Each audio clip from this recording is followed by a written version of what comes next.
The Knights have had the wood on the Bulldogs at the ISC since entering the Winfield Cup and would dearly love to continue that trend. With Canterbury still in line for a semis berth, David Boyd, Mark Sargent and Michael Hagan are out to deny their old club end-of-season finals glory. Well, even though it's been 4 years since I've been there, it would be nice to beat Canterbury, that's for certain. Another 2 points would be very handy for us. It's a much changed club since I left Canterbury. There's still a couple of familiar faces playing for the club, so we're looking forward to meeting them. Of course, probably the bigger incentive is the fact that they gave us a thrashing down at Belmore in the first round, so we'll be looking to fix that up. To finish the season on a good note at home in front of our own crowd is the main reason, I think, and to put a stop to their semi-final campaign would be icing on the cake. It's been a tough year for the Knights with a couple of crucial injuries and plenty of off-field dramas, but their form of late has been outstanding with wins over souths and eastern suburbs. Tomorrow night, under the glare of the ISC lights, the last home game for the Knights this year, and the players want to say thanks with a win over Canterbury. I think it's been a fairly difficult year at times, but we certainly appreciate their support, and we'd certainly like to repay that tomorrow night at some stage. And an added bonus for the Newcastle Knights, Robbie McCormick returns to the field at the International Sports Centre after his horrific thumb injury, and he's looking forward to guiding the reserve grade to the finals. One we've got to win to keep in touch, because we can lose it, we can drop to 6th place, so if we can win this, we reckon we're a real big chance to go all the way.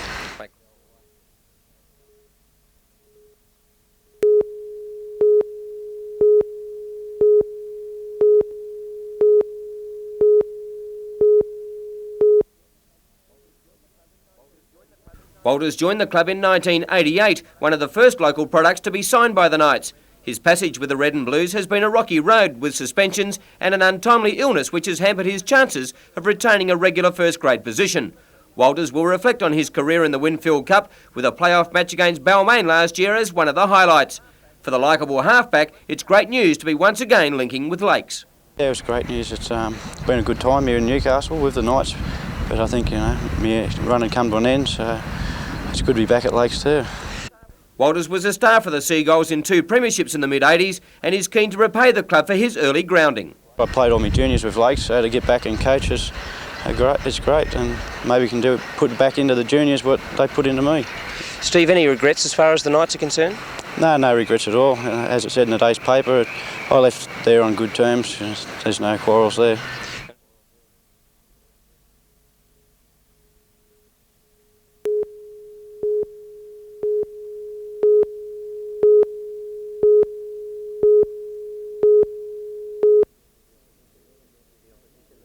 The opposition leader met with health and research workers today but could offer them no concrete assurances.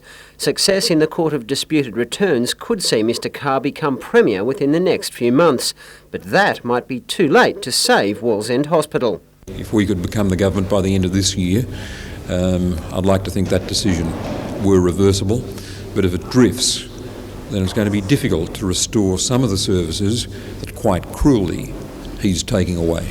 Can you give a cut and dried assurance, though, if I'm in by the end of the year? I need to know what he does with it. The Bishop of Newcastle has also joined the protest, writing a scathing letter to Nick Greiner. It's only the second time in 13 years he's taken such a stand. This community is hurting so much about the Wallsend closure that I thought I ought to go directly to the Premier and say, we are hurting. Is there something that you can do in order to alleviate that hurt and help us? Meanwhile, at Wallsend, with the scheduled closure less than 2 weeks away, patients are still being admitted. 72-year-old Edward Exton spent hours waiting at the John Hunter Hospital before being transferred. I don't know personally, but according to the family, they didn't have any room for me up there. 58 seriously ill patients have been admitted to the hospital in the last week. Of those, at least 5 of them have been transferred from John Hunter Hospital. In addition to those 5, quite a significant number of patients have been diverted in ambulance transport. Patients at Wallsend fear they'll be left without a bed if the hospital closes. The patients depend on the staff to save their lives, and they're just going to be kicked out willy-nilly. I don't know what's going to happen to them. I don't even know what's going to happen to me, see? Bruce Mackenzie, NBN News.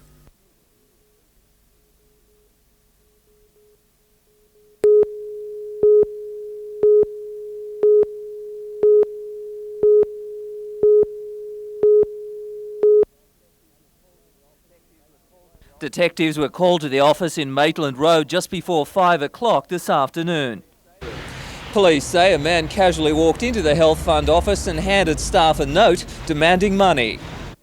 The man escaped with a moderate sum heading west along the main road. He is described as 40 to 50 years of age, of thin build and 170 centimetres tall. He was wearing a blue spray jacket. Detectives believe the robber's note and some of his clothing may have been dropped as he fled the scene. Investigations are continuing.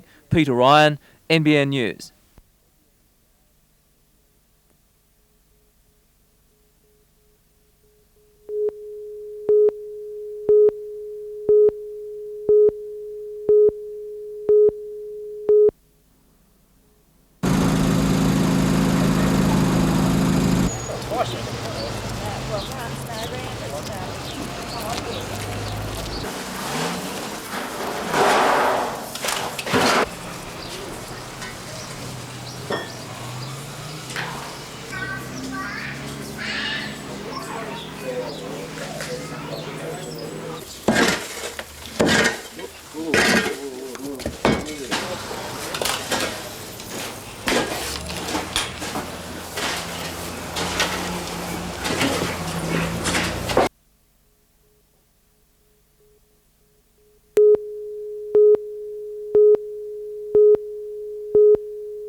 Toronto were on the board first when Kevin Maher got the ball onto Chant. He made a little break onto 5/8 Wally Crawford and the Scorpions were in. In the 16th minute, Lakes hit back when Hibbard threw a pass to Emerton and his double cut-out pass found Bray on the right wing in space and his strength got him across the line. Then Lakes scored a sensational try. Mulligan fielding Frendo's chip kick right on his own line and he stormed through some dreadful defence and he was on his way. Mulligan had plenty of time to marshal his support, which just happened to be the league's leading try scorer Brian Quinton, and he accepted the pass, stepped out of a tackle and scored under the posts. But immediately Toronto hit back with a beauty themselves. Ryder made the dash from in his own half, up over the halfway, and he also had plenty of time to find support. On to fullback David Hill, and the former centre now lock Mal Graham was on hand to grab the chance to score under the posts, and it was 12-all. 5 minutes later, Graham was in again, as a simple backline move and a dummy opened up Lakes, and Toronto were in command. The Scorpions put their stamp on the match early in the second half, when Graham ran into a brilliant Kevin Maher pass, and the flying lock put his head down and headed for home. Graham looked back on the inside, Wally Crawford was on the spot, and he stepped out of a tackle, and Toronto had marched their way into the final.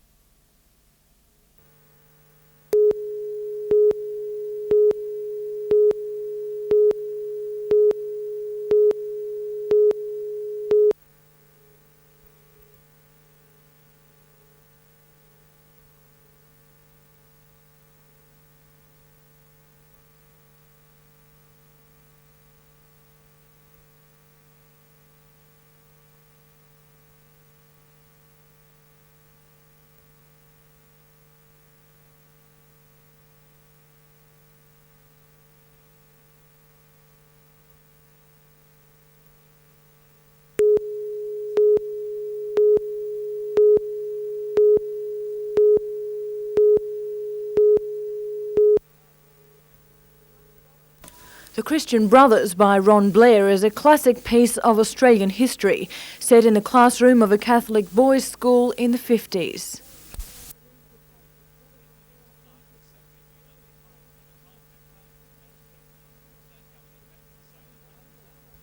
The one and only cast member Neil Fitzpatrick is a familiar face on the Australian stage and in films including Evil Angels and Ground Zero. But he says this play presents a real challenge. It's a one-character show, so it's just me and the audience. It's one of the rare times that an audience gets to be one of the characters in the show, because they are, in fact, the students, the class that the teacher addresses.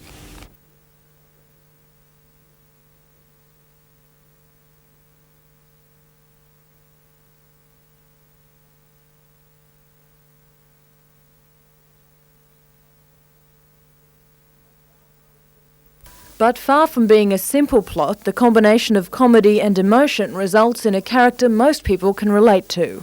A really three-dimensional human being who could be a married man with 7 children who suddenly stops in middle life and says, "Who are these people calling me Dad? How did I get here?" There will be a preview of the play tonight, and the season proper begins tomorrow at the university's drama theatre.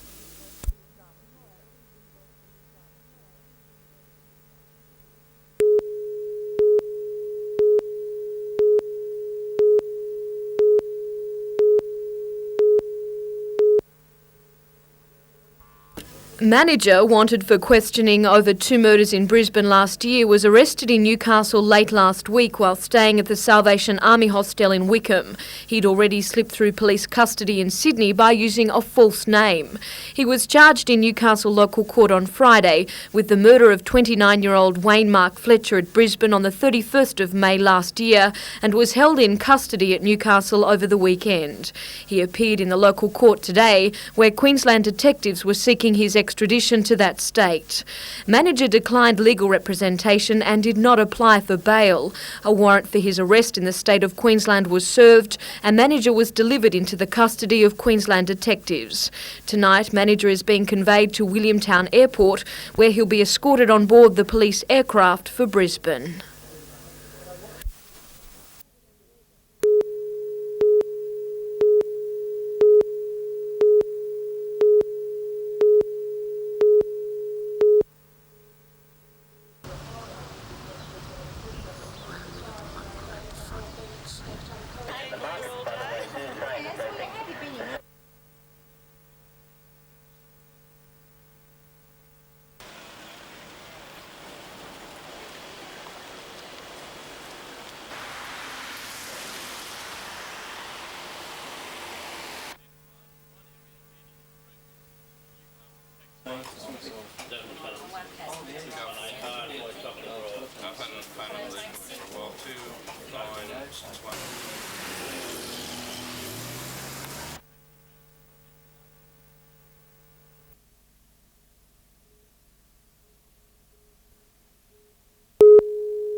Among the hundreds in Civic Park protesting against the Griner cuts was a group of foster parents who say the so-called rationalisation means their kids are getting the cold shoulder from the state government. Pat Walker, the president of the Foster Care Association, says since Thursday's announcement that the Hunter Region office of the Department of Community Services is to close, confusion has reigned among its 150 members. We've got approximately 500 children already in care, and we believe that the staff cuts are going to cut the services, even though we're assured by the government they won't. Mrs Walker says the region's foster parents have built up a good partnership with the department's Hunter office, but that bond is now threatened with the move of the office's administrative duties to Lismore. For instance, if we have to go and buy the child a new pair of school shoes and put a claim in to Newcastle, it's going to go to Lismore, and if, say, 5 or 6 weeks down the track we haven't got our money back, it's going to be floating around Lismore somewhere. Neil Horn, a foster father of 5 children, has slammed the decision to close the Hunter office. It's just not on, because you can't get people to help when the people themselves haven't got help backing them up, such as the Youth and Community Services. What chance you got when it's at Lismore?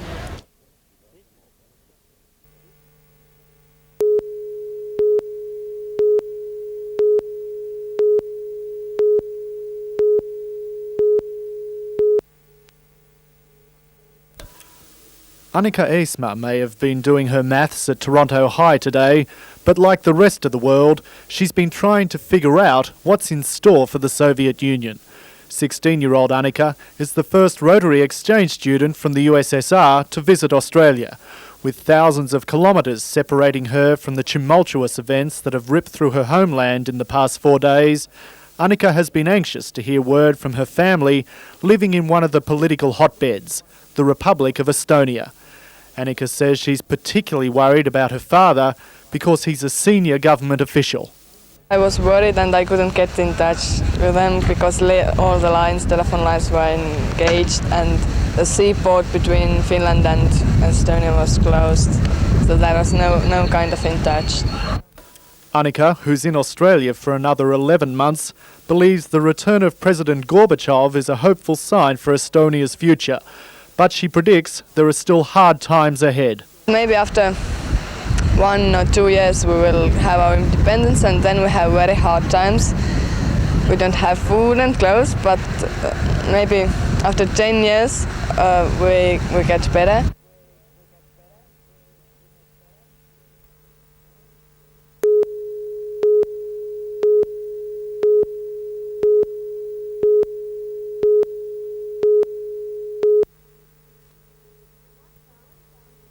The 1,000 students at Broadmeadow High School were sent home around 2 o'clock this afternoon with a note for parents explaining the situation.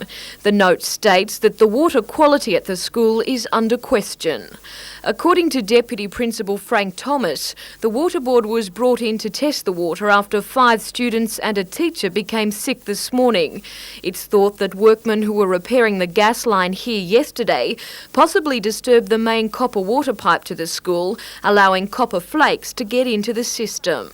We believe it's occurred because of some contamination coming out of the copper water service pipe itself, probably some copper salts that have come off the inside of the pipe, and they have an immediate impact on the children if they drink it. They make them vomit. It's the sort of material you'd actually give the children if they'd swallowed poison to deliberately make them vomit. The Water Board is carrying out tests tonight to confirm their diagnosis, but have discounted the possibility that gas may have escaped into the water. Although the principal of the school would not talk on camera, he stressed that closing the school until Monday was merely a precaution. Jodie McKay, NBN News.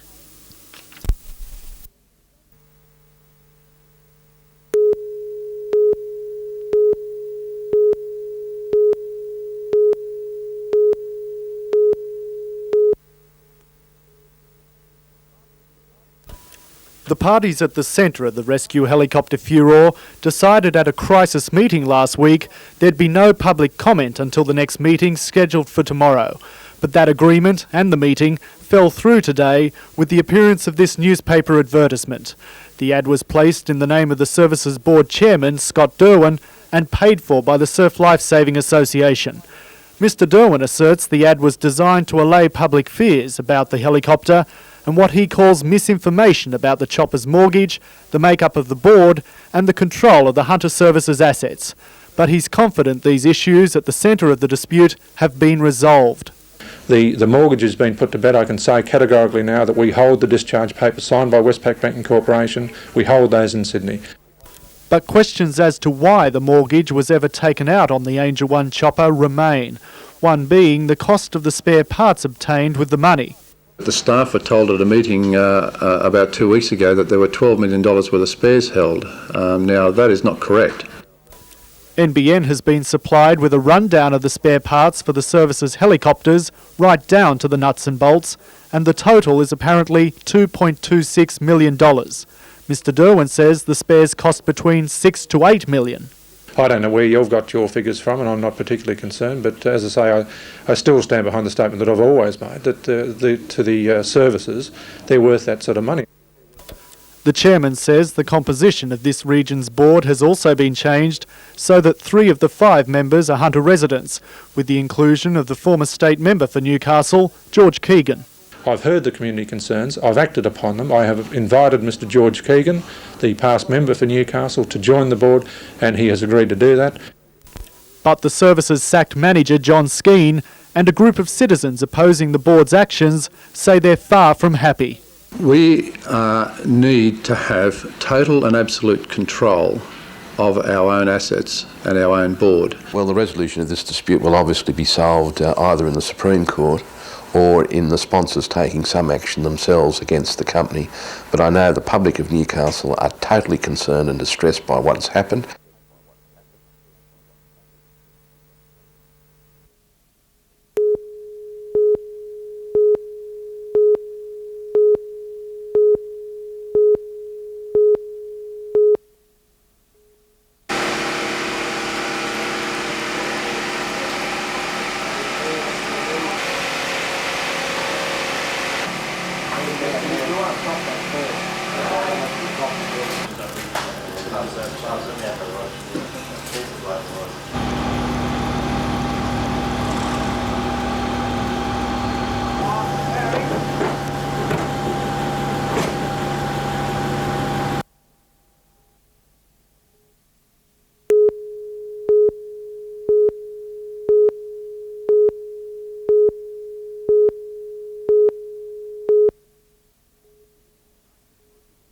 It was a big night for the Bike Shorts Brigade. The Lycra lovers were put through their paces in a gruelling 20-minute routine designed to test stamina and coordination to the limit.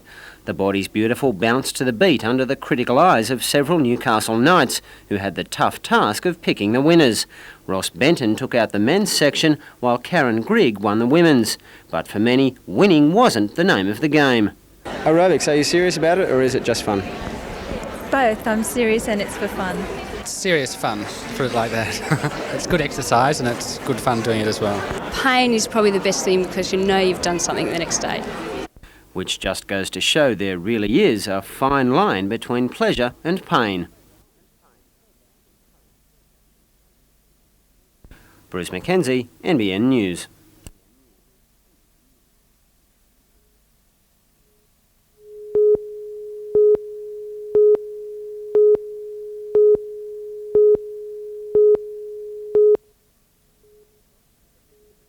The picketers are trying to make a point where mass demonstrations and a city's outcry have so far failed. Delegations to the Minister for Health Service Management yesterday were again unable to win a reprieve for the hospital. Those fighting the closure have now dug in on home soil in a bid to stop the transfer of patients. We would attempt to convince the drivers of the vehicles that they should not respond to the calls from the Hunter Area Health Service. We've got to take whatever action each one of us can to keep the thing before the public. We don't want that hospital closed. The patients support the picket. Joe Panic says he was left waiting for 17 hours in the John Hunter's casualty ward with a kidney complaint before being sent to Wallsend Hospital for a bed.